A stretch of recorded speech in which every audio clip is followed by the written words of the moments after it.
Sciencemancy on AI and robotics. Have you been reading my mail? I just finished a one from October, Nature magazine, and the index was AI and robotics. So that is exactly what they're talking about, and it's some fascinating stuff.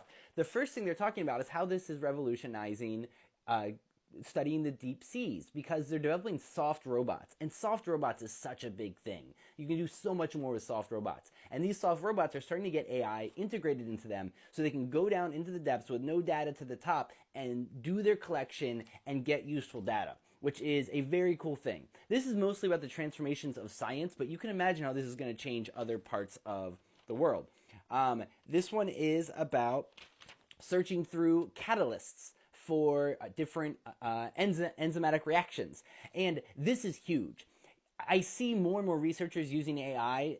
It feels like the 60s or 70s when they started to use PCs and getting better and better data. But where it's most revolutionary seems to be in material sciences and chemical sciences, which is not exactly my field, but I'm fascinated to see how much is going on there. And it's one of the most revolutionary fields happening in the world right now, oddly enough.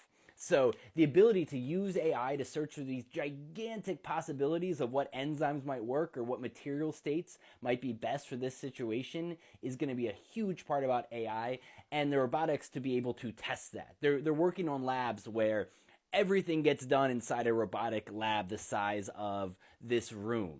The AI controls it, it tests and runs the experiments, and the human gets to check out the answers to see if it works. Speaking of humans testing stuff, another big one is in cancer research, or in cancer, in detecting cancer, because right now you have to have two people look at a cancer scan to see if it's positive or negative, and that means it's a ton of work for these specialists. And so what they're starting to test is having one doctor look at it and one AI. And if it's a really easy one, they just go with that. If they disagree, they take it to a person. But this will be cutting the time in half for cancer scans, which is huge because it's a really big backlog.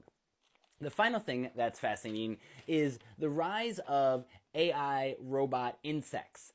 Because apparently the honeybee has 1 million neurons, and that's enough to get everything done. There's a wasp that has 10,000 neurons, and that's enough for it to go about its waspy business and live and thrive.